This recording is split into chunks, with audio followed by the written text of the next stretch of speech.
Voilà. Et quand Ça va maintenant? Oui, on m'entend. Voilà, donc je vous ai déçu avec cette belle image qui en fait n'existe pas. Mais alors ça, c'est donc à quoi peut-on croire, hein, quelle information peut-on croire? Et finalement, ça m'amène aussi à une image peut-être un peu moins fun sur les dérives de ce qu'on peut trouver maintenant sur le web. Vous voyez, c'est cette image de tous les efforts de tant de scientifiques pour un grand défi technologique pour délivrer Internet à tout le monde, et notamment à Billy, qui diffuse sur ses réseaux sociaux que la Terre est plate. Voilà, c'est le contexte dans lequel on vit.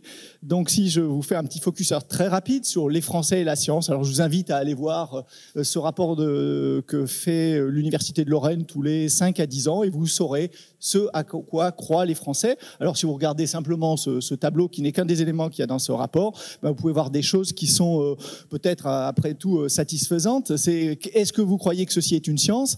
Alors, même quand on voit 85% de la médecine, moi, ce qui m'inquiète, c'est les 15% qui pensent que c'est pas une science, ou que la biologie n'est pas une science. Ils croient quoi? Donc ça m'inquiète un petit peu. Alors, il y a des choses positives aussi dans ce rapport. Vous voyez que, par exemple, les horoscopes, hein, si on reste à la dernière ligne, vous voyez, en 1972, 45% des gens croyaient que c'était une science. Maintenant, il n'y en a plus que 7%. Donc, il y a aussi des dérivés qui sont positives, hein, sur le plan... quand même du rapport à la science. Voilà, vous pourrez voir dans ce rapport, si vous allez le voir, plein d'autres choses. Hein. Est-ce que les informations sur ces différents domaines vous intéressent? Vous voyez que, oui, les gens sont beaucoup intéressés par la recherche médicale, la recherche sur la vie, mais de moins en moins. Regardez, par exemple, par rapport à l'enquête 2011, en 2020, moins 22%. Des gens se déclarent très intéressés par la recherche médicale. Et pourtant, voilà, on va tous parler de vieillissement, de diabète, de maladies cardiovasculaires, etc. Mais les gens se déclarent de moins en moins intéressés. Il n'y a que, peut-être c'est l'effet Thomas Pesquet, finalement, où c'est dans la conquête de l'espace où on est plus intéressé. Autre type de résultat que vous pourrez trouver dans un contexte général, hors crise sanitaire, la confiance des Français envers la science reste à un niveau élevé, mais elle tente à diminuer légèrement. Et si vous voyez la petite barre blanche, alors c'est peut-être pas très, très visuel, mais il y a voyez, des gens qui sont sans opinion sur la confiance en la science, et cette barre de sans opinion augmente. Alors on peut voir le côté, le verre à moitié plein ou trois quarts plein. 85% des gens ont confiance en la science, oui, mais les 15% d'autres, ils n'ont pas confiance. Et 15% à l'échelle de la population française, ça commence à faire beaucoup. En qui croient-ils? Alors, vous voyez, ils croient plus les médecins, les scientifiques, mais il y a quand même une petite part, là aussi, ça va être que 15%, mais qui croient plutôt les leaders religieux, par exemple, au niveau scientifique. Voilà, donc il y a quand même quelques données qui peuvent parfois être un petit peu inquiétantes. Alors pourquoi peut-être ce sont des choses dont on va parler aujourd'hui. C'est difficile de communiquer la science. Vous avez cette illustration qui vous dit, allez, expliquez-moi la supraconductivité. Vous avez 1 minute 30, hein, pas trop compliqué hein, quand même. Voilà. Donc on a un défi, clairement, communiquer la science. Certains ont bien su communiquer la science, enfin en tout cas la science qu'ils croyaient dans certaines périodes, une vision de la science. Et en fait, ça pose clairement la question dans notre société. Est-ce que la science est une opinion? Non, la science n'est probablement pas une opinion. Pourtant, qui vote pour que j'ai scientifiquement raison? Vous avez cette illustration de Xavier Gorce sortie pendant la crise sanitaire qui me semble tout à fait pertinente pour voir le climat dans lequel on a vécu dans cette période de crise sanitaire. Alors, est-ce que la vérité scientifique existe? Je ne sais pas, peut-être on en parlera. En tout cas, surtout, il ne faut pas confondre corrélation et causalité. Et pourtant, beaucoup de nos concitoyens vont être sensibles à des choses. Alors, j'ai pris quelque chose de complètement absurde. Hein. Voilà, la corrélation. Il y a une très très bonne corrélation entre l'autisme, il faudrait le dire peut-être à Bertrand Montubert, qui est intervenu à distance. Il y a une très forte corrélation entre l'autisme et la vente des aliments bio. Ben oui, mais corrélation n'est pas causalité. Et pourtant, il faudrait débunker ça un petit peu. Et on va parler de débunkage aussi. Qu'est-ce que la vérité scientifique? Forcément, elle passe par la controverse. C'est ça qui est probablement difficile à comprendre pour le grand public. Et je vous conseille, alors j'ai mis la petite vignette d'un livre en haut si ça vous intéresse. Deuxième référence que je vous envoie, il y a un livre qui est paru il y a une dizaine d'années quand même maintenant, déjà sur les controverses scientifiques, et vous explique ces différentes controverses. Une série là qui est présentée ici et qui vous dit, en bas, il y a toute une série d'affaires à suivre qui sont traitées dans ce livre. De quoi meurent les abeilles? Les OGM présentent-ils un danger? Sommes-nous tous sensibles aux ondes électromagnétiques? On ne va pas lancer les débats ici parce que peut-être justement, on verrait des controverses médiatiques, peut-être plus que des controverses scientifiques ici dans cette assemblée. Alors bien sûr, tout ça est alimenté, c'est ce doute dans la vérité scientifique par aussi des mauvaises pratiques. Il y a qui sont pour certaines du côté jaune de la diapositive, issues de méconnaissances méthodologiques, quelques faiblesses expérimentales de certains auteurs. Et puis à l'autre extrémité, du côté rouge, il y a effectivement des fraudes et au milieu quelques pratiques discutables en recherche, comment torturer par exemple des résultats scientifiques, quelques statistiques, oublier quelques données parce que finalement elles ne vont pas forcément dans le sens de l'hypothèse que l'on avait posée au départ. Et oui, le scientifique est aussi un homme ou une femme qui peut parfois avoir ses faiblesses. Mais concrètement, vous allez me dire oui, mais c'est peut-être epsilonesque. Est-ce vraiment epsilonesque? Vous avez ce schéma qui vous montre en bleu, c'est le nombre de publications scientifiques. Alors c'est un schéma qui va que de 1901 à 2012, mais 2012 c'est quand même près de nous, qui vous montre sur l'échelle de droite qu'il y avait 2 millions de publications scientifiques. Et puis vous avez deux courbes, une courbe en vert, donc avec l'axe est sur la gauche. Vous voyez 0,6% à peu près des publications, avec un plateau à peu près depuis les années 50, 0,6% des publications qui faisaient objet de correction. Voilà, on s'aperçoit qu'il y avait une erreur.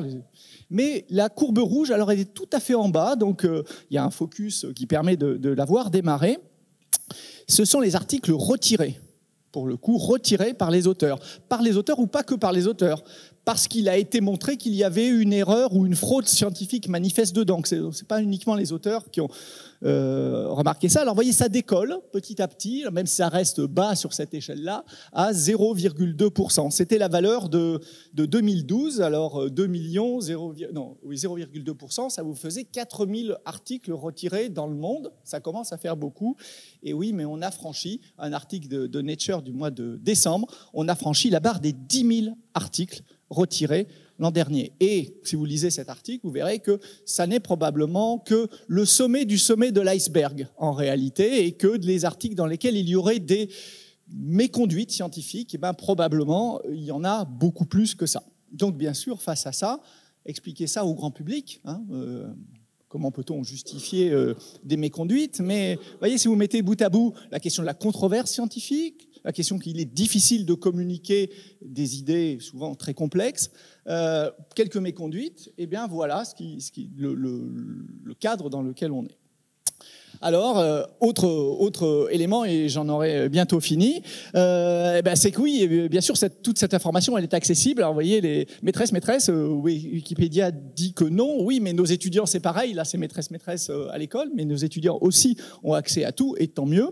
Et sur YouTube, pour vous donner quelques idées, je ne sais pas si vous avez ces éléments en tête, chaque minute, 500 heures de vidéos sont mises en ligne.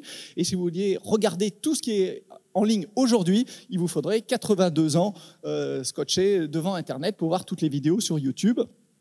Et il y a 120 000 ans de temps de vidéos qui sont visionnées chaque jour. Et la plupart de ces vidéos, vous y accédez parce que l'algorithme, vous avez regardé quelque chose, cherché quelque chose, l'algorithme vous emmène sur d'autres vidéos. Et on aura peut-être l'occasion justement de parler de types de données qu'on peut trouver. Alors les Français et les réseaux sociaux, puisque on vit aussi dans ce monde, nos étudiants sont complètement dans ce monde. Vous voyez le taux de pénétration des réseaux sociaux avec des projections jusqu'en 2018. On est autour de 80% des gens qui fréquentent relativement fréquemment les réseaux sociaux.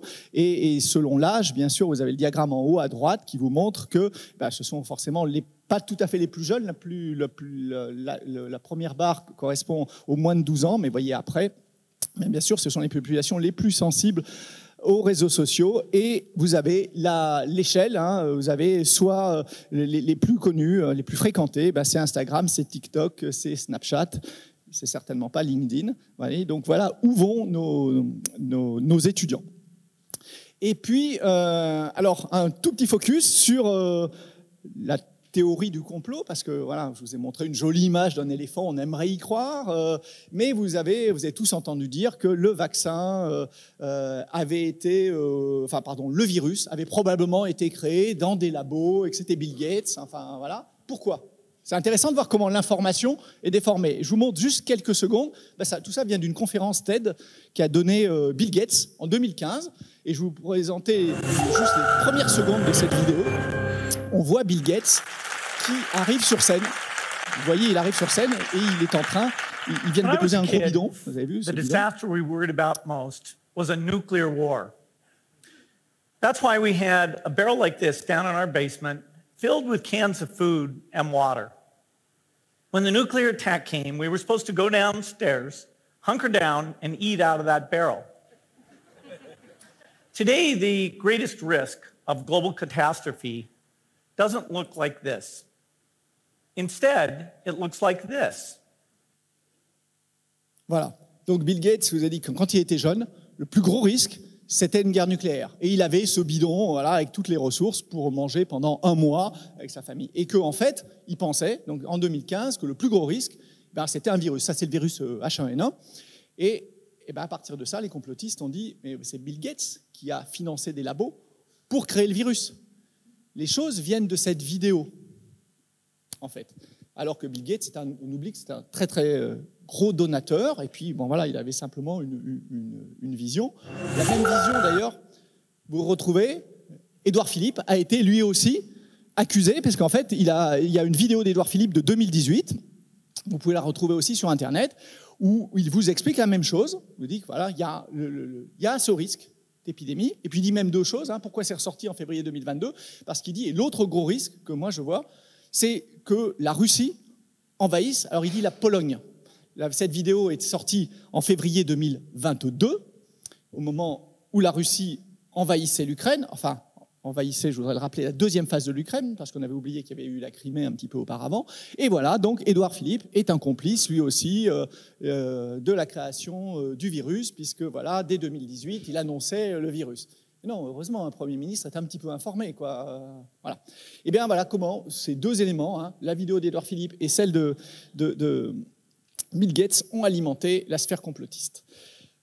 Voilà, donc j'en ai fini, presque fini avec cette dernière partie, puisque nous avons en France une première loi de décembre 2018 relative à la lutte contre la manipulation de l'information en période électorale. On sort d'une période électorale, donc il y avait une première loi qui avait mis un certain nombre de garde-fous, et puis on va probablement nous allons parler du rapport qui a été remis au président de la République en janvier 2022, la commission Brunner, rapport qui s'appelle « Les lumières à l'ère numérique », dans lequel il y a donc un certain nombre de recommandations pour lutter contre la désinformation en ligne.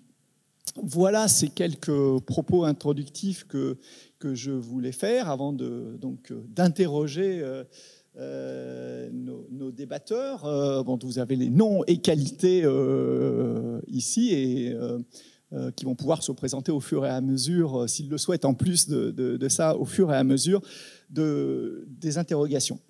Alors, cette table ronde donc s'appelle « Esprit critique, fake news et fake science ». Vous avez vu tout ça, finalement c'est très simple, le remède, il faut juste inculquer l'esprit critique à nos étudiants, et puis tout ira bien. Pas que peut-être nos étudiants, peut-être à toute la société, et puis tout ira bien. Mais qu'est-ce que c'est l'esprit critique ?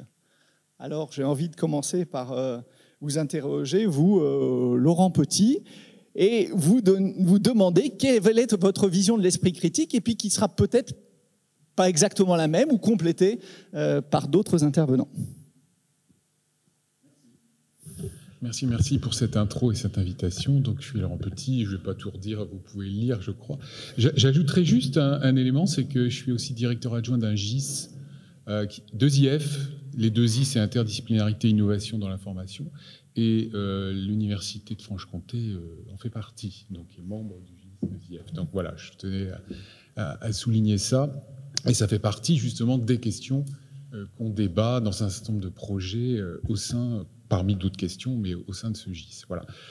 Sinon, j'ajouterais également que j'ai écrit un certain nombre de choses sur l'EMI, l'éducation aux médias et à l'information, et ça parle d'esprit critique. Voilà. Alors, c'est difficile à définir en 2 mots. Je ne sais pas si j'ai 1 minute 30, comme tout à l'heure. Non. Je dirais simplement que quand on regarde, je ne vais pas vous faire un cours là-dessus, ce serait déplacé, mais si vous regardez le champ, ce n'est pas une discipline, hein, si vous regardez ce qu'est le champ de l'éducation aux médias et à l'information, comment il s'est constitué dans le temps, etc., il faut savoir qu'il y a déjà, depuis longtemps, des esprits critiques. Il faudrait mettre ça au pluriel. C'est-à-dire qu'en fonction des approches théoriques qui étaient mises en avant, esprit critique n'avait pas le même sens. Vous allez me dire, ça peut être des querelles de spécialistes ou de chapelles, mais surtout, ce qui est intéressant, c'est que quand on déploie ensuite des actions en direction de différents publics, dont les étudiants, les jeunes en général, etc., suivant la définition qu'on retient, ça ne va pas forcément recouvrir tout à fait les mêmes actions. Donc ça, c'est déjà un premier point et c'est intéressant. Je voudrais juste vous donner 2 éléments par rapport à ça. Hein. Je ne vais pas vous redonner tout un tableau exhaustif, mais je dirais que dans une première acception qui est encore court aujourd'hui, c'est ce qu'on appelle la théorie des effets directs, c'est-à-dire qu'il faut se prémunir notamment du danger des médias qui influencent de façon directe ceux qui sont exposés aux médias. Voilà. Donc ça, c'est une certaine approche et ça va donner un certain nombre d'actions qui vont être d'abord sur le registre de la préservation, etc. Et puis, vous avez une autre théorie, mais je ne vais pas toutes les aligner, hein, comme je l'ai dit, j'en prendrai une autre, qui est celle des effets indirects, justement. Ça veut dire qu'il faut regarder aussi quels sont les intermédiaires. Et les intermédiaires, ça venait des États-Unis après-guerre, et c'était les leaders d'opinion. Quels seraient les leaders d'opinion qui vont ensuite relayer, qui vont jouer un rôle important, etc. etc. Aujourd'hui, si on traduit cette théorie, les leaders d'opinion, vous allez me dire, c'est de plus en plus les influenceurs. Donc je pense qu'il faut regarder aussi toute cette galaxie qui a beaucoup changé et comment on l'adapte aujourd'hui. Alors ce que je veux dire maintenant, de façon plus contemporaine, c'est qu'il y a certaines approches de l'esprit critique, mais je dirais que moi, je préfère parler de démarche critique réflexive. Alors pourquoi ? Ça veut dire que pour moi, l'esprit critique, c'est pas uniquement quelque chose qu'on inculque une fois pour toutes. C'est pas ça y est, j'ai l'esprit critique, j'ai atteint cette compétence, je coche la case. Et parfois, il faut bien le dire, dans certaines réalisations, dans certaines propositions, c'est un peu ça. C'est-à-dire comment je vais vite rétablir la vérité. Je pense que d'une façon générale, mais si on pourrait en débattre entre nous, je ne pense pas que, comme tu l'as dit, les discours portant sur la vérité, y compris la vérité scientifique, sont de plus en plus mis à mal, mais je ne pense pas que la meilleure solution, ce soit de rétablir à tout prix, par un autre discours d'autorité, des choses qui auraient été contestées, falsifiées. Je ne pense pas que ce soit la bonne méthode. Donc pour ça, moi, je préfère favoriser les démarches critiques réflexives. Alors je vais vous dire en 4 points, ça peut paraître un peu nébuleux, mais je pourrais l'expliciter peut-être au cours des discussions après, ce que ça recoupe. Donc d'abord, pour moi, ce sont des démarches qui vont jusqu'à questionner les conditions de production et de diffusion des savoirs. C'est-à-dire qu'il faut montrer, justement, quand on parle de controverse scientifique, que c'est une réalité, la controverse scientifique, mais qu'elle s'établit suivant des règles d'évaluation par les pairs, du débat scientifique qui va être au sein d'un colloque, etc. Mais ça a des règles, c'est pas n'importe quoi, et ça se fait pas sur un plateau de télé. Deuxièmement, c'est des démarches qui ne cherchent pas à évacuer le monde social ni les jeux sociopolitiques. Ça, c'est vraiment très important. Il faut les regarder en face et voir ce qui se joue aussi actuellement derrière ça. De même, troisième point, c'est des démarches qui ne évacuent pas la question de la vérité, mais sans s'enfermer non plus, moi j'insiste là-dessus, dans une chasse aux fake news qui vise à départager le vrai du faux. Je pense que c'est trop réduit, c'est trop étroit ce type d'approche, et on pourrait aussi en discuter. Et quatrième point, pour moi, c'est des démarches qui font état des controverses scientifiques, mais qui arrivent à les distinguer des polémiques médiatiques, ce qui n'est pas tout à fait la même chose. Voilà. Mais ça ne sert à rien pour éviter les polémiques médiatiques, de faire comme si les controverses scientifiques n'existaient pas, les mettre sous le tapis en disant bah, voilà ce que la science pense. Et puis, d'une façon générale, moi je me méfie un petit peu de la science au singulier. Je préfère qu'on parle des sciences dans leur spectre très très large. Et ça va des sciences formelles, sciences expérimentales, mais aussi sciences humaines et sociales, parfois qualifiées de molles. Mais cette mollesse, elle est aussi parfois très utile pour comprendre des phénomènes qu'on ne pourrait pas comprendre ailleurs. D'ailleurs, ça m'a fait... juste un dernier point, je termine, c'est réagir juste à l'enquête qui a été menée par l'Université de Lorraine, hein, qui est intéressante. Mais moi, je suis moins pessimiste sur les résultats. Je les trouve plutôt assez réconfortants, d'une certaine manière, même s'il y a des éléments de glissement, on voit au fil du temps. Mais honnêtement, je pense que ce n'est pas facile de répondre à ça. Vous faites un micro-trottoir ou une enquête et vous dites aux gens, est-ce que c'est de la science? Quand vous n'avez jamais été confronté à une démarche scientifique, ce qui est quand même la plupart des gens dans le pays, c'est quand même le cas. Tout le monde n'a pas un PhD, voilà. Donc, je pense que certains doivent être bien démunis pour répondre à ce type de questions. Qu'est-ce qu'une science, qu'est-ce qui n'en est pas une? Voilà, moi je pense que la façon dont est formulée la question aussi est à réfléchir. Voilà, c'est tout ce que je voulais dire. D'accord. Merci. Bon, on y reviendra justement sur la formation à la science, à la démarche scientifique. Jérémy, je vous ai vu acquiescer plusieurs fois. Alors, quelque chose à rajouter?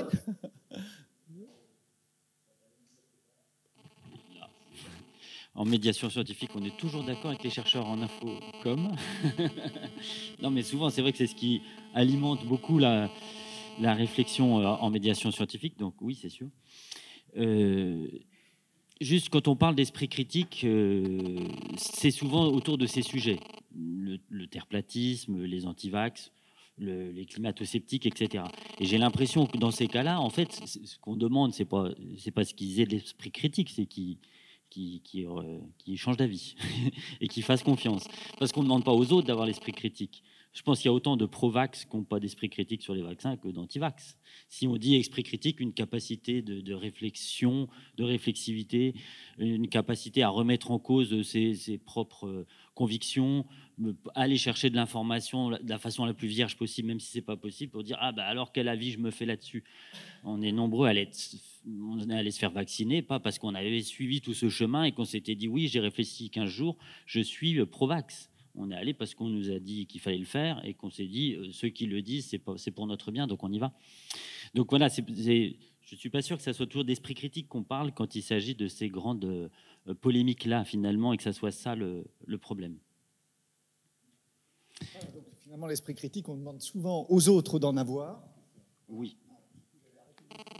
Quasiment, ouais, ça doit marcher. Voilà, on demande aux autres d'en avoir, mais c'est toujours l'autre qui n'en a pas, enfin, qui doit changer la vie.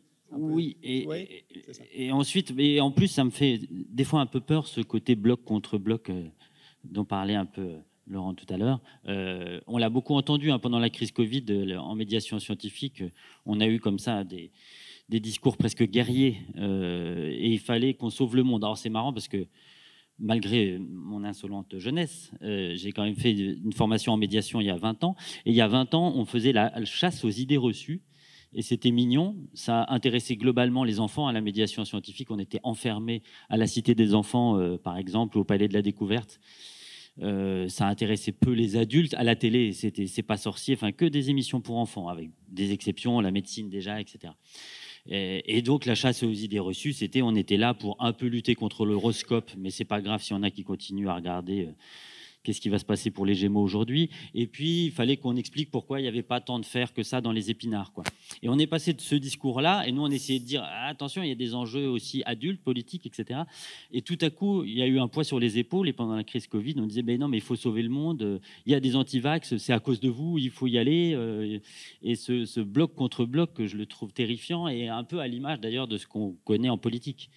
Et j'y reviendrai parce qu'il me semble que ces questions-là, au final, sont politiques et plus globales. Enfin, je pense qu'il y a des questions qui relèvent purement du champ scientifique. Et effectivement, apprendre la méthode scientifique, expliquer comment marche la recherche et la production de connaissances, je pense que c'est primordial et important.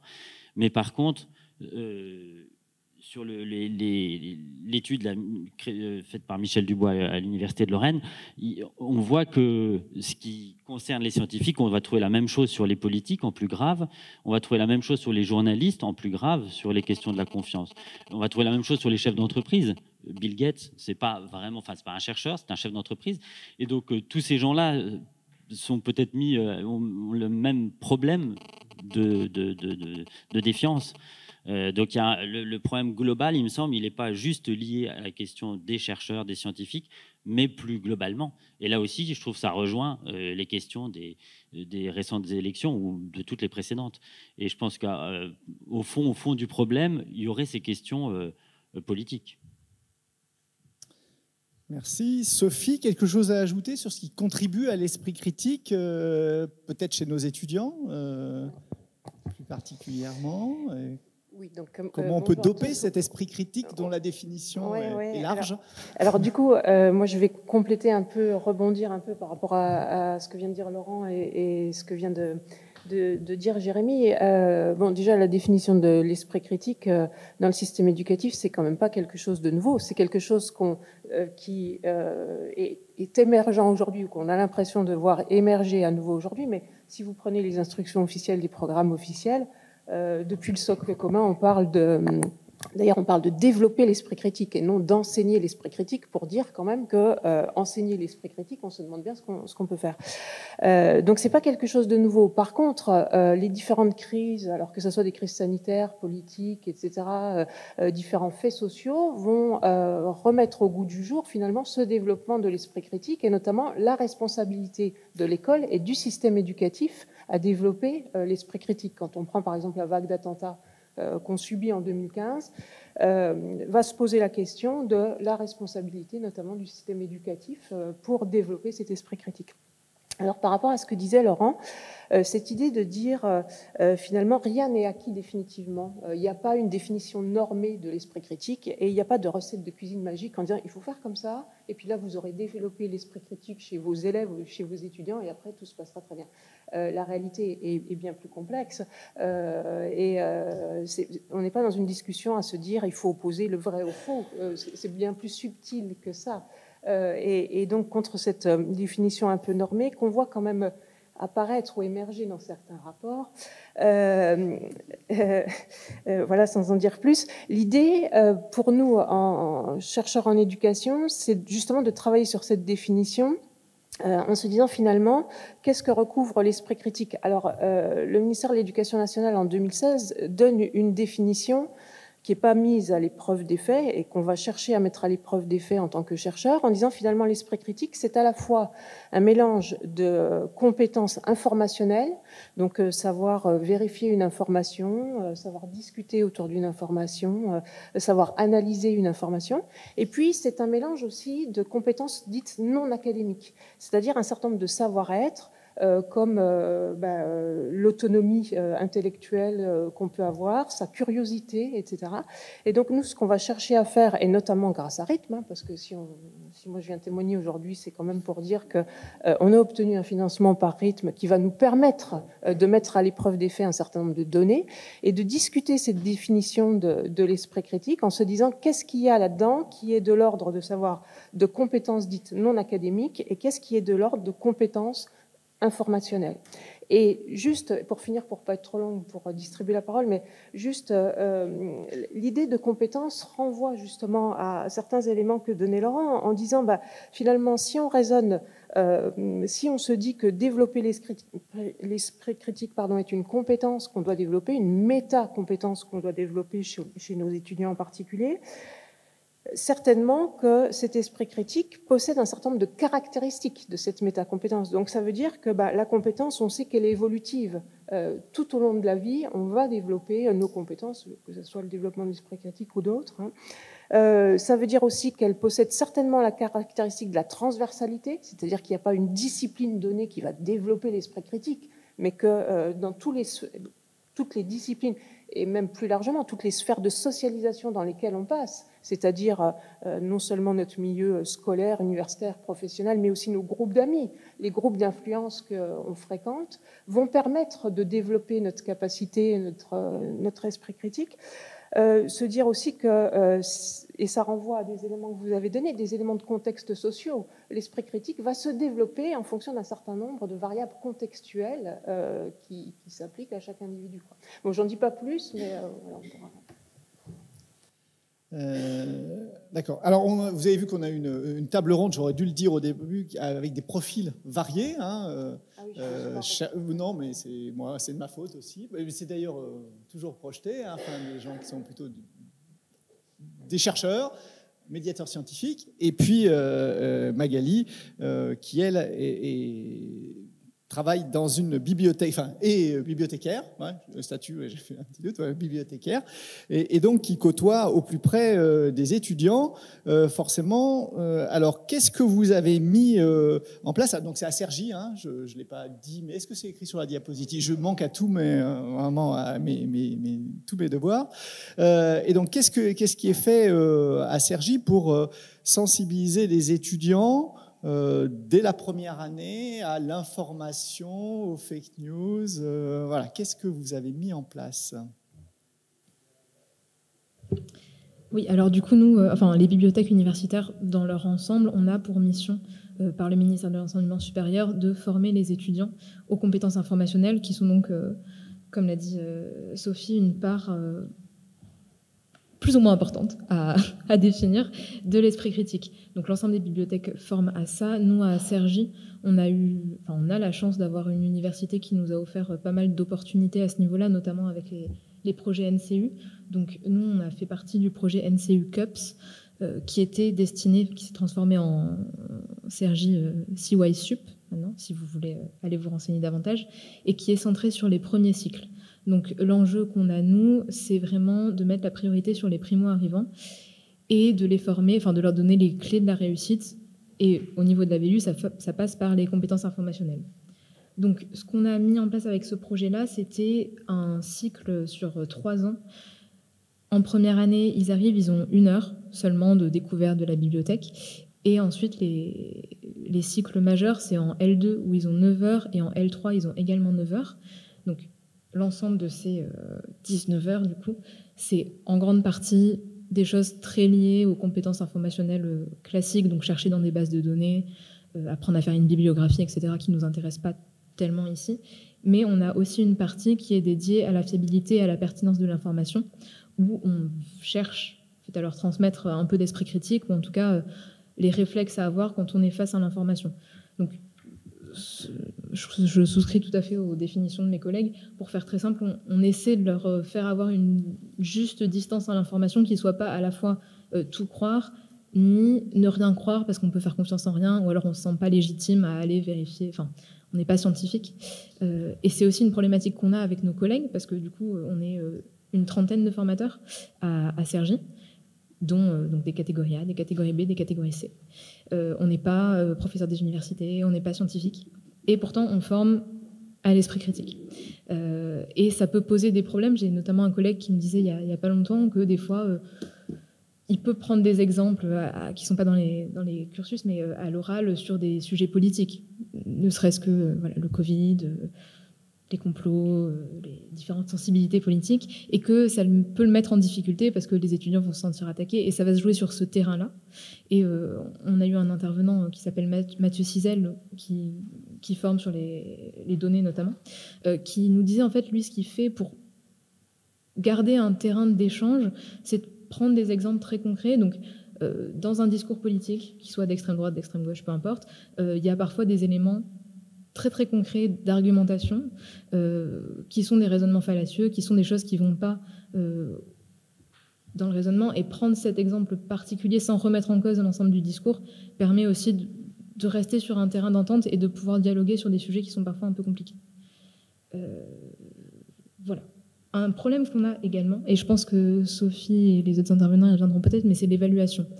Parce que je suis tout à fait d'accord que c'est pas efficace ni intéressant d'être normatif sur ces questions-là. On a vu même dans les sondages au départ que ça parlait des réseaux sociaux. France Culture est sur les réseaux sociaux, Le Monde est sur les réseaux sociaux. Donc c'est pas les réseaux sociaux en tant que tels qui sont problématiques, c'est toujours en fait les réflexes qu'on a par rapport à l'information à laquelle on est confronté. Et donc même, nous dans nos grilles par exemple, c'est vrai qu'on a pu avoir tendance à dire les réseaux sociaux, si l'information vient de là, ça sera une information qui n'est pas fiable. Ça fonctionne pas vraiment et c'est un peu plus complexe que ça. Mais du coup, dans les critères d'évaluation, c'est vraiment quelque chose à travailler. Et donc, je vous ai dit qu'on avait un parcours sur 3 ans. Pour l'instant, on n'a pas vraiment de suivi. Au début, ils avaient ce rapport à l'information. À la fin, quand ils ont suivi toutes nos formations, ils ont un autre rapport. Et du coup, c'est difficile pour nous d'évaluer à quel point ils ont progressé. Donc ça, je suis très preneuse de ce qui va pouvoir être dit dans ces échanges-là. On les évalue comme on peut en étant aussi 30 formateurs. Donc c'est vrai qu'on a des QCM, on a des choses un peu bêtes et méchantes qu'on pourrait améliorer en leur faisant écrire des argumentaires, etc. Mais ça, c'est vraiment un gros point d'interrogation, l'évaluation. Et dernier point, j'ajoute aussi l'importance de la transversalité. Ce qui fonctionne le mieux avec les étudiants, c'est quand ils ont des recherches sur un thème. Donc, on essaie de travailler avec les départements. Par exemple, les étudiants en histoire travaillent avec les départements en histoire pour qu'il y ait un lien constant avec leurs enseignements, que ce ne soit pas juste pendant nos heures de cours qu'ils pensent à ça, mais qu'ensuite les enseignants continuent à leur enseigner ces mêmes réflexes-là. C'est quelque chose qui est difficile à construire. Tout le monde s'en rend compte. Mais c'est vraiment ça qui fait que ça fonctionne. Ce que vous avez décrit, là, c'est les compétences qui sont données en recherche documentaire. Oui. C'est pas l'UE Fake News. Oui, donc ça, c'est la recherche documentaire. Alors voilà, du coup, peut-être vous pouvez embrayer sur cette autre... parce que moi, j'ai abordé les fake news dans mon introduction. Et donc, on a, en parallèle de ces cours-là, une UE spécifique qui s'appelle UE Libre Fake News, développer vos compétences informationnelles, qui est en fait une formation à la recherche documentaire classique, mais avec une grande thématique fake news. Donc, on reprend un peu l'historique dans les premières séances, ce que c'est une fake news, pourquoi on y croit, des exemples de biais cognitifs, des exercices qui sont liés à ça.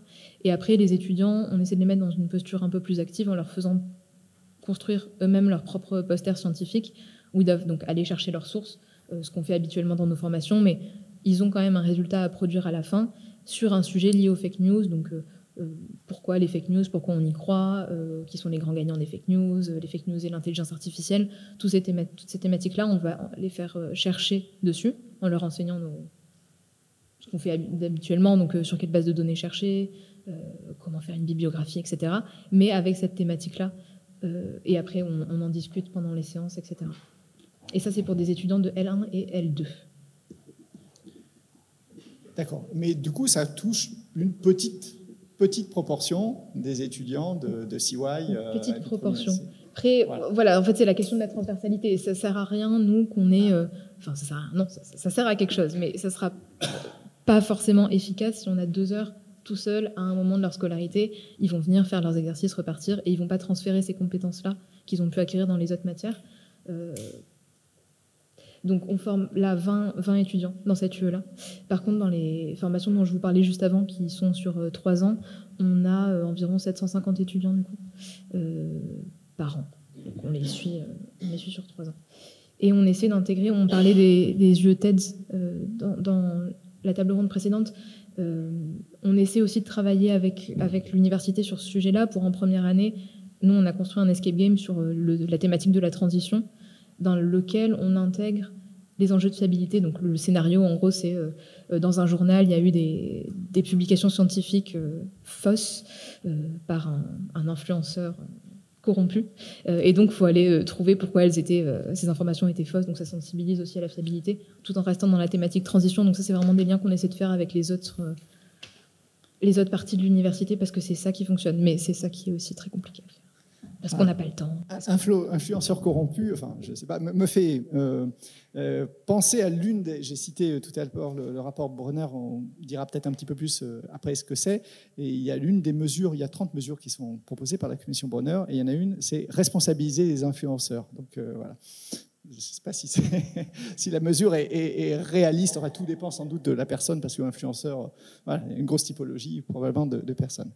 Donc, merci Magali. Et justement, puisque j'ai abordé, et vous avez vu que vous mettez quelque chose autour des fake news, justement, Sophie, tu as fait une recherche sur les fake news et les lycéens. Voilà. Est-ce que tu veux nous en dire un petit peu plus ? Alors, oui, effectivement, avant de déposer ce projet de recherche pour Rythme, on avait travaillé avec des collègues, d'ailleurs en Infocom, donc avec des collègues du CIMEOS à l'Université de Bourgogne, sur une recherche, c'était plutôt une expérimentation autour des fake news chez les lycéens. En fait, on avait, je vous passe les éléments de contexte pour entrer plutôt dans le vif de l'expérimentation. On avait monté un partenariat avec un journaliste qui s'appelle Thomas Huchon, qui travaille beaucoup sur justement la diffusion des fake news et sur recommandation un peu du CNESCO, qui disait que pour sensibiliser les jeunes qui étaient particulièrement vulnérables aux fake news, il était de bonne loi de s'associer à des journalistes, notamment que les chercheurs s'associent avec des journalistes, parce que les journalistes avaient une connaissance de la construction de l'information, de la diffusion de l'information, etc. Et donc, on a eu une opportunité de rencontrer Thomas Huchon, qui nous a proposé, qui avait vendu entre guillemets, hein, qui avait diffusé auprès de Canopé, du réseau Canopé, des séances pédagogiques de sensibilisation aux fake news. Et en fait, on lui a demandé si on pouvait utiliser ces séances qui étaient en libre accès dans Canopé. Donc, il a accepté. Il était plutôt très content, d'ailleurs, qu'on les utilise pour qu'on essaye d'en évaluer l'impact ensuite chez les lycéens. Donc, je vous la fais rapide. La séance proposée par Thomas Huchon, c'était un reportage totalement fictif qu'il avait élaboré avec ses équipes où, en gros, Cuba développait un vaccin de lutte contre le Covid. Les États-Unis, pour des raisons politiques et économiques, s'emparaient du vaccin. Enfin, tout est faux dans le documentaire. Voilà. Et donc, on a utilisé ce documentaire avec des lycéens. Donc, petite remarque, quand on a cherché un échantillon sur lequel faire passer cette expérimentation, en disant au lycée, voilà, il y aura des lycées témoins, il y aura des lycées expérimentaux. Déjà, les équipes pédagogiques nous ont répondu, on y va, aucun souci, alors que d'habitude, quand on va collecter des données pour la recherche en éducation, les enseignants nous disent, oui, mais alors à qui vous allez rendre des comptes par la suite, qui aura accès, etc. Alors là, pas du tout. Tout le monde nous disait, OK, mais alors nous, on veut être dans l'échantillon expérimental. On ne veut pas être témoin. On veut que nos élèves subissent votre formation, entre guillemets, et on veut voir ce que ça donne. Donc, on a eu beaucoup de mal à dire à certains lycées, non, vous êtes dans le groupe témoin, mais on reviendra, voilà. Mais c'est une parenthèse pour vous dire le besoin aussi, peut-être, de formation autour de la problématique. Donc, voilà. Donc, du coup, on s'est retrouvé avec des lycées expérimentaux, des lycées témoins, où les jeunes ont donc suivi cette formation aux fake news. Ils ont ensuite il y avait tout un débrief pour leur montrer comment les fausses informations étaient construites, comment on avait pu les duper. Alors certains étaient très fâchés, hein. Enfin, il y a eu après aussi des débats sur le fait d'être finalement mal armés face à ces fake news. Et ensuite, on leur proposait de construire eux-mêmes un scénario avec soit uniquement quelque chose de ce que vous faites, hein, d'ailleurs, mais moi j'admire ce que vous faites parce que vous le faites à beaucoup plus large échelle que ce qu'on a fait nous, de construire un scénario avec soit des informations réelles, vérifiables, etc., soit construire un scénario fictif qui présentait ensuite à leurs collègues en classe, voilà. Et ensuite la classe devait voter pour savoir si c'était réel ou pas, et donner les informations, les éléments qui leur ont permis de dire c'est réel ou c'est complètement inventé, quoi. Bon, je passe là-dessus, je pourrais en parler toute la journée, hein, il va falloir me couper. Mais donc nous, en tant que chercheurs, ce qu'on a cherché à faire, c'est évaluer l'effet de cette action de formation qui était très ponctuelle, hein, ça a duré une matinée, c'est très peu. Et en fait, ce qu'on évalue, ce qu'on est capable, entre guillemets, de faire, c'est d'évaluer l'efficacité en termes d'acquisition, qu'est-ce qu'ils ont appris, en termes de pertinence, est-ce que vraiment ça leur a été utile par rapport à ce qu'ils savaient déjà, et en termes de transfert après dans leur pratique. Alors, au niveau des acquisitions, je ne vous donne pas les résultats détaillés, mais au niveau des acquisitions, on voit que ceux qui passent dans le groupe expérimental, effectivement, sur un certain nombre d'éléments de connaissances et de compétences, voilà, ils ont des scores plus élevés après, et c'est bien tant mieux. Au niveau de la pertinence, on a des résultats plus modérés, où certains nous disent « ouais, c'était intéressant, mais ça ne nous a pas été vraiment utile ». Et au niveau du transfert, c'est là que le chercheur ne rejoint pas forcément le journaliste sur la question. Nous, sur le transfert, on arrive à peu près 40% de jeunes qui disent que cette formation les a tellement marqués que ça va impacter leur pratique, et quand on les réinterroge quelques mois plus tard, où ils nous disent qu'ils ont modifié tel et tel aspect. Nous, 4 sur 10, en tant que chercheurs, on trouve que c'est peu. Thomas Huchon, qui était là le jour où on a rendu public les résultats, nous a dit, mais là, franchement, par exemple, il a comparé ça avec les programmes de lutte contre le tabagisme. Il dit, mais quand finalement on cherche à sevrer les gens par rapport au tabac et qu'à la fin de la cure, il y en a 4 sur 10 qui arrêtent de fumer, on est vainqueur, quoi. Donc, pour lui, c'était vraiment un résultat. Bon, nous, en tant que chercheurs, on s'est dit on pourrait quand même aller plus loin. Voilà. Ceci étant, et je termine là-dessus et je laisse la parole après. Ceci étant, voilà, il faut se dire c'est des effets one-shot. Comme dans tous les dispositifs de remédiation qu'en général on évalue ou qu'on met en place, à partir du moment où le dispositif est fait à un moment donné, il y a cet effet un peu que j'appelle colonie de vacances. On est très content à la fin. On a passé un bon moment, c'était super, on a appris plein de trucs. Mais si on ne réactive pas régulièrement, finalement, il est fort probable que l'effet, au fur et à mesure, se dissipe au fur et à mesure du temps. Voilà. J'arrête. Laurent, vous vouliez réagir là-dessus, justement ? Oui, moi je trouve cette démarche vraiment très très intéressante. Et parmi les éléments que je trouve vraiment intéressants, c'est non seulement de les faire voter à la fin, mais de les faire expliciter les raisons. Et c'est ça qui me semble intéressant. Et c'est complémentaire de ce qu'on a fait par ailleurs avec plusieurs collègues dans un groupe qui travaille justement sur l'esprit critique ou les esprits critiques. On a analysé plusieurs centaines de ressources, 237 pour être précis, qui venaient de Canopée, qui venaient de certains sites académiques, d'EduSchool, etc., et qui portaient sur l'esprit critique. Et il y en a, il y en a plein à tous les niveaux, soit du primaire jusqu'à l'université, etc. Et ce qui est très intéressant, c'est qu'on s'est aperçu qu'il y avait des ressources qui étaient basées sur des conceptions très différentes, alors que tous voulaient répondre à l'esprit critique et essayer de le développer. Et on a abouti finalement à une sorte de typologie. Alors la typologie, elle fige un petit peu les choses, elle est un peu... Voilà, il faut le prendre plutôt comme un spectre, ça va d'un bout à l'autre. Et les ressources les plus importantes en nombre, c'est des ressources qui sont faites pour rétablir la vérité. C'est-à-dire, on veut à tout prix rétablir la vérité scientifique face à des arguments fallacieux, ouvertement trompeurs ou marqués du sceau de l'ignorance. Et du coup, on se retrouve dans ce type de ressources avec des approches pédagogiques qui sont très directives et qui visent à faire de l'enseignant un éducateur à la bonne réponse. Voilà. Et et c'est manifeste, c'est tellement directif dans la façon de mener à bien la séance, tout est minuté, etc., qu'on devine derrière une méfiance tant à l'égard des enseignants que des élèves. C'est-à-dire, il ne faut pas dévier parce que c'est trop dangereux. Voilà. Et puis, à l'autre bout du spectre, ce qui me semble beaucoup plus intéressant, et c'est ce que vous avez fait à mon avis, c'est des ressources qui visent à susciter la réflexion. C'est-à-dire qu'on va avoir des ressources moins directives qui vont proposer des démarches un peu plus nuancées et qui sont davantage basées, et moi j'insiste là-dessus, c'est un peu mon dada, sur le questionnement ouvert et la mise en débat. Voilà. Et c'est la production d'arguments et la réflexion collective sur ces arguments produits qui me semble beaucoup plus formateur que de classer dans une case oui, non. Et puis évidemment, on a toutes les ressources qu'on a qualifiées d'entre-deux, qui empruntent à l'un, à l'autre. Il ne faut pas chercher non plus de la cohérence partout. Voilà. Mais ce type de démarche est beaucoup plus ambitieux. Alors, je sais que ça les difficultés du one-shot, effectivement, mais je me dis au moins peut-être si au cours du cursus scolaire, qui est quand même très long pour la plupart d'entre nous, si à différents moments on est confronté à des démarches comme ça qui sont un peu exigeantes, je pense qu'on peut aboutir peu à peu à la construction et au développement d'un esprit critique qui soit vraiment quelque chose d'ambitieux. Voilà, c'est ça qui me semble important.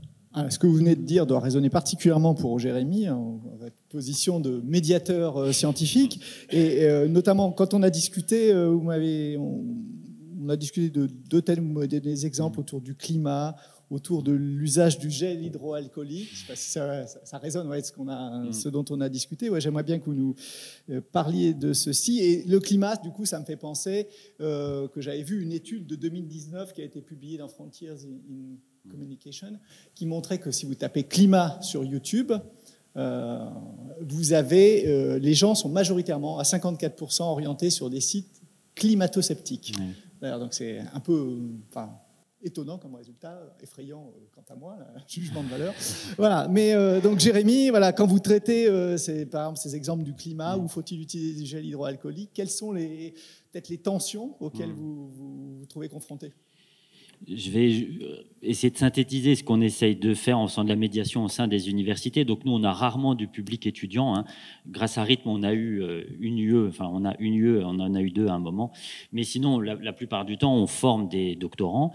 Et nos publics, c'est soit des scolaires, donc des plus petits, soit du grand public. Et ce qu'on essaye de faire, et ça ne va pas toujours de soi pour les doctorants ou les chercheurs, c'est, je dirais, de les inciter à parler de la démarche, alors la démarche scientifique, mais aussi la démarche de la recherche, parler de la publication, de comment ça marche. Et on a bien vu, dans la crise Covid, pour nous, c'était formidable de voir ça à l'œuvre, et que tout le monde, on voyait bien que c'était intéressant et très important, en fait, et que 2 études, quand il faut les comparer, s'il y en a une qui a subi la relecture par les pairs et pas l'autre, ça change beaucoup de choses. Donc voilà, essayer d'inciter à parler de la démarche et d'essayer de garder le public, parce qu'on va se dire c'est un peu âpre comme sujet, etc. Donc on essaie de faire des dispositifs qui parlent de ça. Essayer de situer le discours de celui qui parle. Avec les doctorants, on travaille toujours beaucoup là-dessus.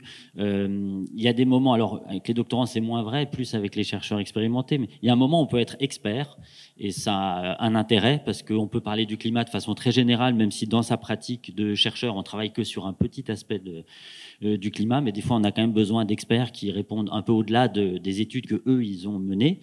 Mais des fois, on est aussi le chercheur qui dit moi, voilà la manip, voilà où j'en suis, voilà ce que je fais concrètement. Et puis après, il peut y avoir en plus évidemment le citoyen, la citoyenne engagé, son avis, etc. Donc nous, on part du principe que tout ça est possible, hein, que quand il y a un échange avec le public, le chercheur peut se situer un petit peu sur ces 3 tableaux, mais ça peut être bien de se mettre au clair avant, et puis peut-être à des moments de le mettre sur la table avec le citoyen. Et puis pas faire l'économie de la complexité ou de la nuance. Des fois, on a senti là aussi pendant la crise Covid l'envie de laisser ça de côté. En gros, il y avait là aussi la logique bloc contre bloc. De l'autre côté, ils ont réponse à tout. Donc si nous, on n'a pas réponse à tout, on va perdre des points. Et donc, l'exemple que tu cites sur le gel hydroalcoolique, c'était un cas de conscience que j'ai eu, par exemple. Je faisais des chroniques radio avec des chercheurs quotidiennes sur une antenne de France Bleu. Et je sais qu'il y a une chercheuse qui travaillait depuis longtemps sur le fait que, sur l'apparition notamment sur le système immunitaire, et sur le fait que trop protégé, notamment à la petite enfance, cela peut provoquer de l'asthme ou autre allergie. Et donc, qui plaide plutôt pour manger des fromages au lait cru quand on est bébé, etc. Enfin, en tout cas, qui remet ça sur la table. Et donc, j'avais déjà discuté avec elle dans une interview après la crise H1N1 et avant celle du Covid, en disant le gel hydroalcoolique, il faudrait pas trop. Et par exemple, je me suis dit, là, on nous incite à le faire. Ça peut être un sujet intéressant pour un journaliste scientifique de dire, là, il faut l'utiliser. Mais attention, il faudra peut-être penser après qu'il ne faudra peut-être pas l'utiliser tout le temps. Ou en tout cas, tiens, il y a une nuance, une complexité, une réflexion. Mais là, en pleine crise, elle, comme moi, on s'est dit, tiens, on va pas en parler. On va dire, non, là, mettez du gel, c'est plus le moment de discuter, etc. Et on l'a fait beaucoup, je pense, à ce moment-là. Beaucoup ont mis de côté cette complexité, et depuis, je m'interroge toujours. Je pense que peut-être il y a des moments vraiment où la pression est forte, où c'est plus le moment, mais je trouve que c'est quand même dommage, en tout cas, dès qu'on met de côté cette complexité. C'est comme sur les vaccins, hein. J'imagine qu'il y avait moyen de discuter de plein de choses sur est-ce que c'était le bon choix de vacciner la population générale ou pas. Est-ce que c'était, je pense que les gens en immuno, en viro avaient des avis, mais on a senti que c'était pas le moment. Voilà, parce que ça alimentait un camp d'en face. Voilà. Et donc sur ces crises-là, j'ai pas toujours la réponse, mais en tout cas globalement, on essaie quand même de dire aux doctorants et aux chercheurs, gardez quand même la complexité et la nuance. Donc ça, c'est un peu la démarche qu'on cherche à avoir, et j'ai répondu au moins avec un des exemples que tu as cités. Oui, mais quand on reprend sur la crise sanitaire, justement, la composition du comité scientifique auprès du président de la République comprenait justement des gens de spécialités différentes, y compris des SHS. Hein. Oui. Donc tout ça pour produire des éléments, ensuite le pouvoir politique s'en empare. Le souci aussi, c'est que le traitement médiatique, derrière, lui était toujours simplificateur. Et sur les plateaux télé, on avait des gens qui pouvaient être virologues, mais être virologue n'est pas forcément être épidémiologiste. Hein. Je retourne sur... puisque je les désigne...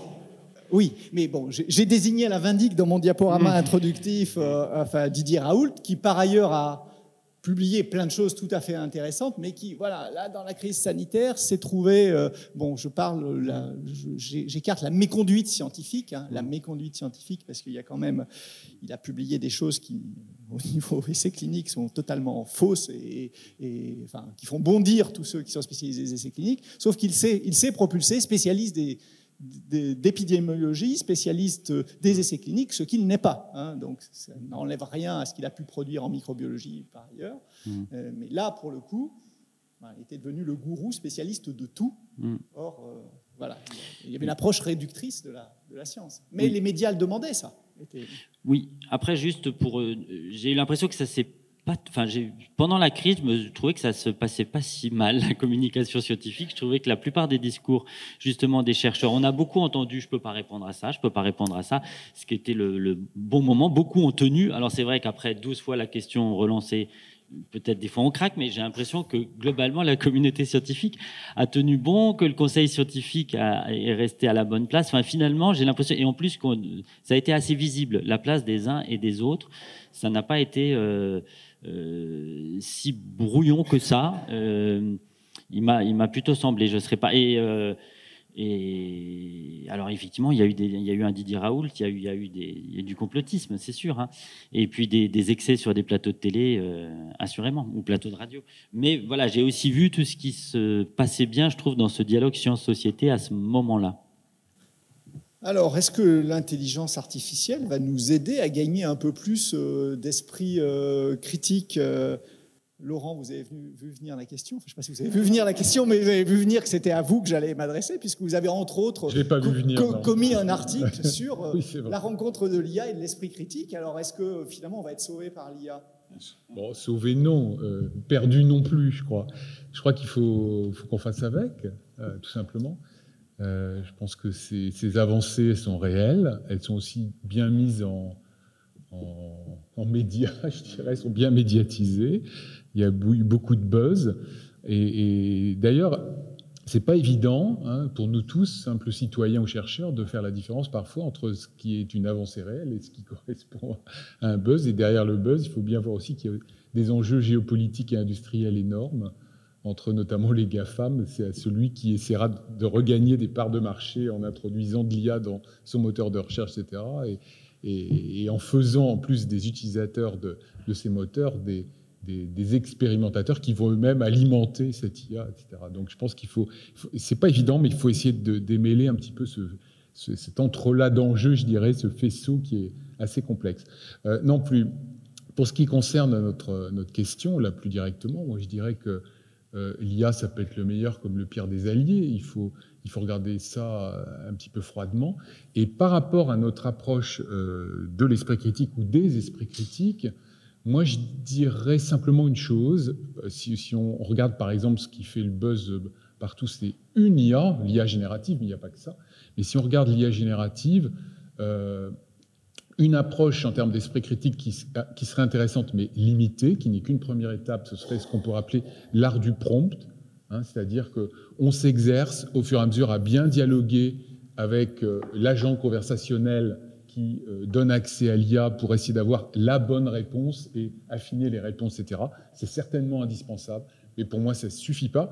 Et dans une approche plus ambitieuse, moi, je préconise que ce qu'on obtient à partir de ça, on le considère comme un matériau que j'ai appelé secondaire, hein, pour ne pas dire primaire, parce qu'il est déjà largement travaillé, mais que ce matériau secondaire soit le point de départ, hein, d'une construction. C'est-à-dire qu'on y réfléchisse, on ne la considère pas comme quelque chose de fini, mais qu'on s'en empare pour essayer justement de voir comment on peut l'améliorer, le retravailler, le critiquer, etc., etc. Et je pense que c'est à cette condition-là qu'on peut avoir une approche critique, y compris sur l'intelligence artificielle, même si je sais que c'est pas simple.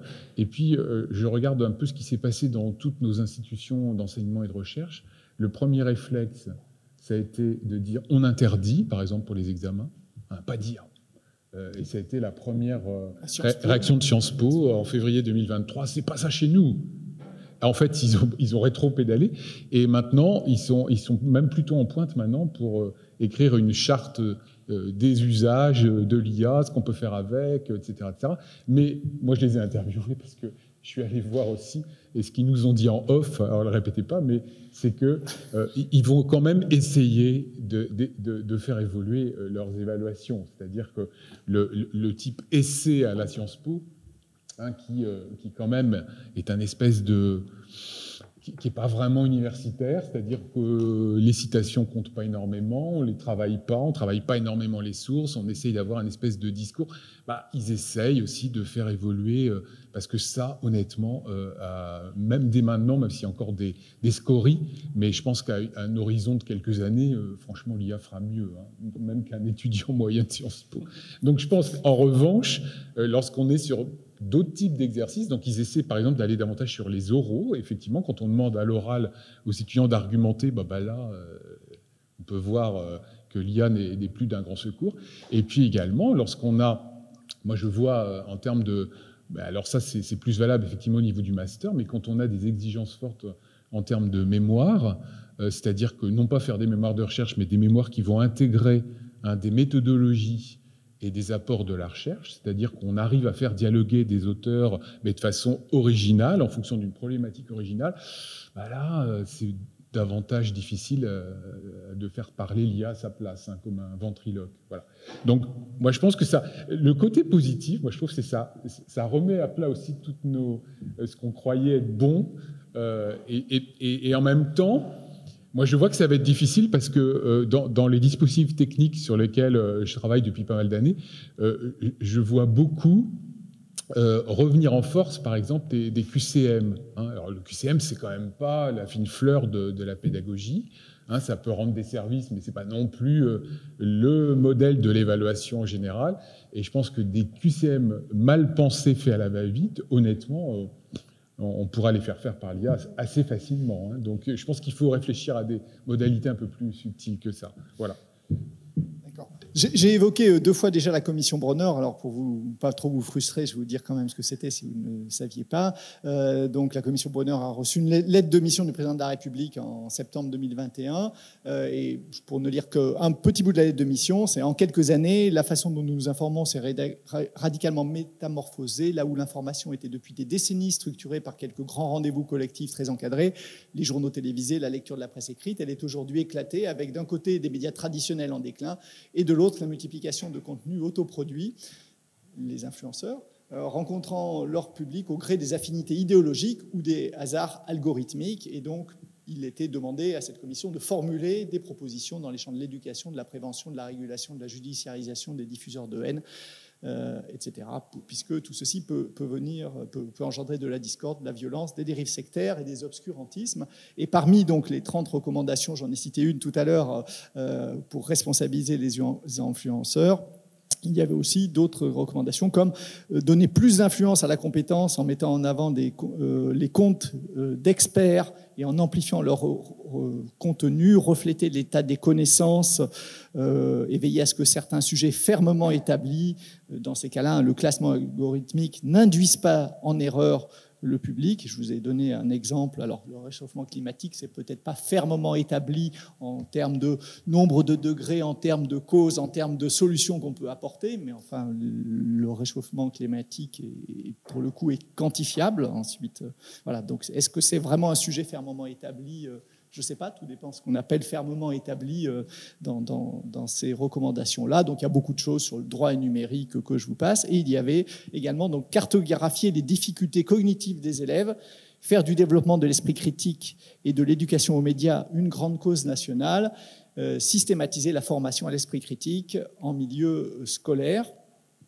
Et finalement, à l'université, pour l'instant, on en est loin. Alors, on a parlé de la définition de l'esprit critique, mais on a vu que pour l'instant, finalement, peu d'étudiants sont, du moins dans des contenus dédiés, parce qu'après, on peut le faire dans les contenus disciplinaires, et c'est ce que vous disiez, Magali, c'est important que ce soit relayé et pas vu simplement comme, à la limite, une UE dans laquelle on a une note, et puis c'est juste oublié, hein, il faudrait que ce soit relayé.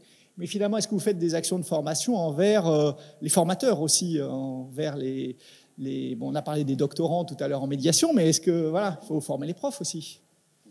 Mais nous, on n'a pas besoin d'être formés, puisque finalement, on a été recrutés parce qu'on était compétents, en tout. Hein, voilà. Ça c'est... Pardon, je fais un petit incise sur ma vie antérieure quand j'étais conseiller stratégique à la pédagogie à la DGCIP, et où j'ai alors c'est très immodeste, parce que c'est les ministres derrière qui signent, mais j'ai produit le texte qui permettait la formation, qui a imposé la formation obligatoire des nouveaux maîtres de conférences à la pédagogie. Hein, et bon, dans toutes les discussions qu'on a eues, puisqu'il faut négocier avec les organisations syndicales, et tout ça, bien sûr, reste entre nous, j'ai entendu dire « Non, mais j'ai pas besoin d'être formé, hein, j'ai été recruté, donc je suis compétent ». Je me souviens avoir répondu à l'interlocuteur « Chers collègues, vous avez été formé parce que vous avez une thèse magnifique, mais quand avez-vous vraiment été formé à enseigner ?» Bon, là, effectivement, il y a eu un petit moment de vide, et puis il a trouvé à répondre que de toute façon, il avait forcément raison, et moi j'avais tort quand je représentais l'administration, la vieille administration. Voilà, pardon pour cette incise, mais du coup, est-ce que vous envisagez, est-ce que vous formez peut-être les enseignants à l'esprit critique qui devraient avoir dans leur publication? On est d'accord. Mais... alors ça, pour le coup, il y a deux axes. Déjà, c'est un peu compliqué parfois parce que, comme je le disais tout à l'heure, nous, on n'est pas professeurs des universités, donc il y a toujours la question de la légitimité qui entre en jeu. Mais en tout cas, on a la chance d'être intégrés dans les formations des nouveaux maîtres de conférences.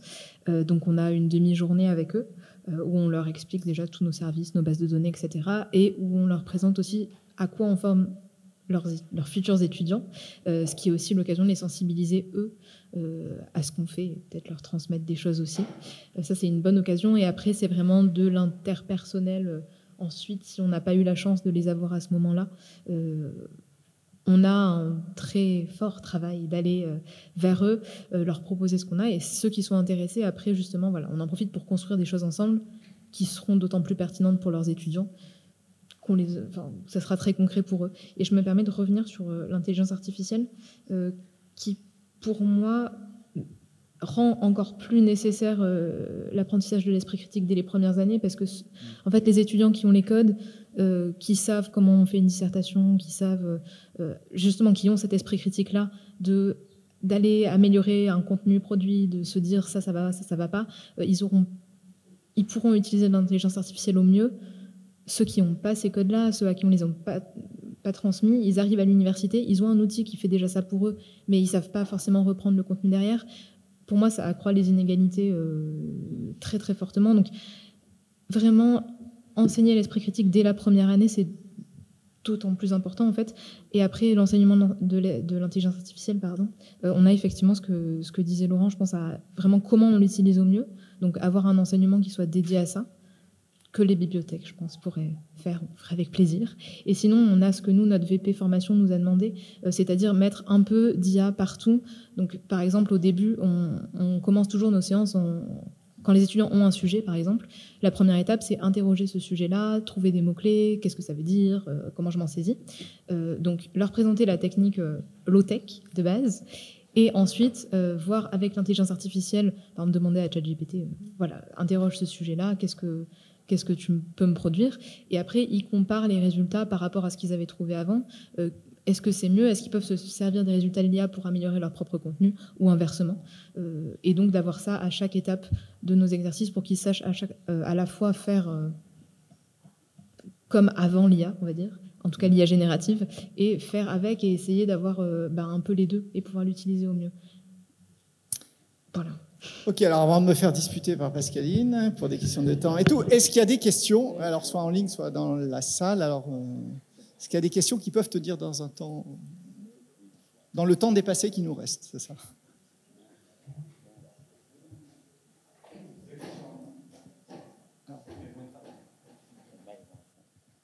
Il y a 2 questions en ligne ou 2 remarques. La première d'une contributrice anonyme qui rappelle que Rythme propose, qui contient un levier qui est chargé de développer le lien entre la formation et la recherche et qui permet de soutenir des projets qui sensibilisent les étudiants dès le premier cycle à la recherche scientifique. Et donc, c'est peut-être aussi un levier, un moyen d'agir avec l'appui de Rythme.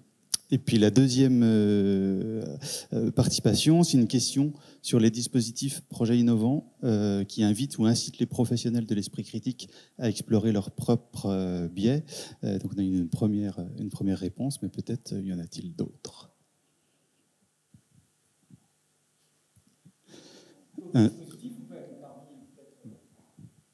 Voilà. Et au sujet de la réflexivité autour des biais qui affectent aussi les enseignants chargés de développer l'esprit critique des étudiants. C'est une réponse éloquente.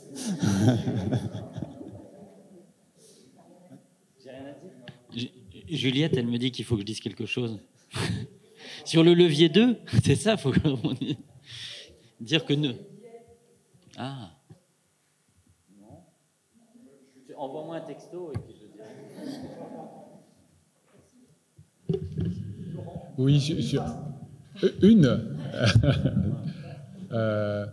Moi, je n'appellerais pas ça des biais, mais on pourrait parler ça de façon à l'infini. Mais moi, je trouve qu'on est allé trop loin. Je pense qu'il faut un peu débiaiser le social, c'est-à-dire que quand on a des biais, moi j'appelle ça une approche autoréflexive, c'est-à-dire qu'il faut réfléchir à ses propres conditions de production, de pensée, de savoir, etc. Mais le fait d'appeler ça un biais, ça veut dire qu'il faut l'éliminer. Non, il faut l'étudier, il faut le regarder, il faut le voir en face. Ce sont des éléments qu'il ne faut pas mettre sous le tapis. Voilà. Et sinon, l'esprit critique, si on ne se l'applique pas à soi-même, dans une démarche réflexive, on ne va pas éduquer l'esprit critique après. Donc, ça me semble important. Ah, c'est vous. Et du coup, ma question, c'était justement, est-ce que vous avez connaissance de projets ou de dispositifs qui permettent d'explorer ces conditionnements des personnes qui forment les autres à l'esprit critique? C'est pas des conditionnements, c'est pas il faut déconditionner les gens. Je pense que c'est pas ça, parce que ça reste un peu normatif, ça. C'est prendre en compte les caractéristiques des uns et des autres, c'est-à-dire de soi-même, mais aussi des étudiants qu'on a. Et d'ailleurs, quand on regarde les étudiants qu'on a en face de soi, ils sont pas complètement abrutis ni conditionnés. Ils ont des pratiques informationnelles qu'on a intérêt à connaître et qui sont moins caricaturales que parfois ce qu'on présente, etc. C'est une réalité sociale complexe dont qu'il faut appréhender. C'est ça, moi je milite pour ça. Et c'est pas tellement rétablir vite quelque chose qui soit plus normatif. Ma question, c'est pas pour questionner la terminologie. Hein. Oui, mais elle a un sens. Alors, désolé dans ce cas. Donc je ne sais pas quelle terminologie utiliser. Mais la question, c'est est-ce qu'il existe des dispositifs? Oui, il y en a plein. Il y en a plein. Quand j'ai parlé des ressources qu'on a... la réflexivité des professionnels. Voilà. Il y en a plein, mais il faut regarder ça de façon très, très, très fine. Mais dans les ressources qu'on a analysées, il y a de tout. Il y a de tout. Et il y en a qui vont jusque-là, d'autres qui l'amorcent timidement, d'autres pas du tout. Vous voyez, il y a une diversité de pratiques dont il est difficile de rendre compte comme ça. Voilà, là aussi, c'est de la nuance. Je pense qu'il y a beaucoup, beaucoup de choses qui se font et dans des approches qui sont complètement différentes, même si ça s'appelle esprit critique. Voilà.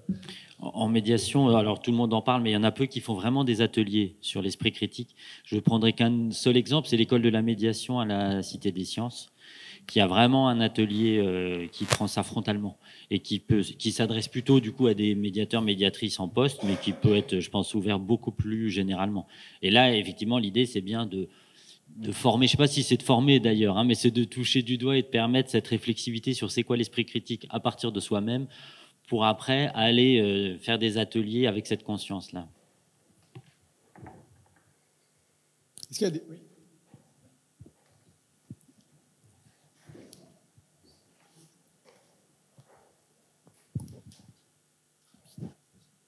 Il m'a dit de faire vite. Oui, le levier 3, évidemment, le lien avec la recherche, c'est quelque chose qu'il faut qu'on intègre peut-être mieux avec rythme. Ce que je voulais aussi mentionner, ça n'a pas forcément été dit, c'est que la recherche, ce n'est pas une vérité par article scientifique, c'est un faisceau de travaux qui sont nourris par une publication scientifique et sur lequel on doit bien alerter les étudiants à chaque fois de dire ce n'est pas la vérité d'un article, c'est la vérité d'une succession de travaux. Et ça, c'est quelque chose qui est difficile à entendre parfois dans la société, parce que les gens pensent qu'il y a un article qui a dit que. Et ça c'est quelque chose qu'on doit casser souvent. Après, on doit aussi expliquer à nos étudiants qu'il y a des revues scientifiques qui sont moins fiables que d'autres. Donc, même en tant que directeur de département de recherche, on a dû, ces dernières années, dire on arrête de publier chez eux parce que c'est pas fiable. Et ça, c'est quelque chose aussi qui est important, parce que les données de ces productions de cette recherche vont alimenter des bases de données qui vont être ensuite reprises par des IA pour faire des analyses. Donc ça devient, c'est dans la nuance qu'on a déjà évoquée, mais ça devient essentiel d'avoir cette rigueur en amont sur savoir où est-ce qu'on va mettre nos données de la recherche et comment on va les produire. Et la dernière chose que je voulais dire, Il y a des recherches qui vont beaucoup plus vite que d'autres. Mes collègues informaticiens arrêtent d'aller sur des revues, en tout cas principalement évaluées par les pairs. Ils vont directement sur des données ouvertes parce que la recherche en IA va extrêmement vite. Et quelqu'un qui a publié quelque chose il y a 4 mois, c'est déjà ancien. Donc c'est validé simplement par la manière dont c'est reproduit par leurs collègues de façon très intensive chaque mois. Voilà. Il y a un gimmick dont on se moque beaucoup dans notre milieu, c'est d'après une étude américaine. On en a fait une série de vidéos pour une nuit des chercheurs, parce que effectivement, ça c'est l'anti-médiation scientifique, c'est quand dans une matinale radio on dit d'après une étude américaine, il paraît que les femmes elles sont plus et puis fin de l'explication, fin de la vulgarisation. Oui, sur ces 10 000 articles scientifiques que je notais, 8 000 viennent du même éditeur, hein, donc de plein de revues, mais du même éditeur. Et alors, même si c'est difficile, au départ, il y avait eu une liste, j'ai oublié qui l'avait faite, une liste de revues prédatrices. J'ai oublié qui l'a fait. Cette liste était connue. En fait, c'est un petit peu compliqué. Donc, il y a des domaines scientifiques où la chose a été un petit peu renversée. Par exemple, la conférence des doyens de médecine et le CNU en santé ont proposé au contraire une liste des revues non prédatrices, des revues sûres, et qui est très longue d'ailleurs. Hein. Et je sais que moi, je fais faire des travaux de recherche à mes étudiants en master et je leur dis, allez voir si la revue dont vous me sortez une référence est sur cette liste blanche. Après, c'est plus douteux parce qu'il y a aussi une liste grise des éditeurs de faible qualité qui ne sont pas forcément donc, des revues prédatrices, mais dont la pertinence scientifique, la qualité des évaluateurs est un petit peu plus limite. Voilà, mais les choses sont complexes. Ouais. Voilà, mais il y a au moins un domaine disciplinaire, c'est le mien, c'est pour ça que je connais, hein, puisque je suis biologiste. Et le moins spécialiste parmi les gens qui étaient ici de ces questions-là. Hein. Donc, dans mon domaine, il y a au moins une liste blanche, on va dire. Il faut arrêter. Pascaline voilà, me privera de dessert si on n'arrête pas. Merci beaucoup à vous 4.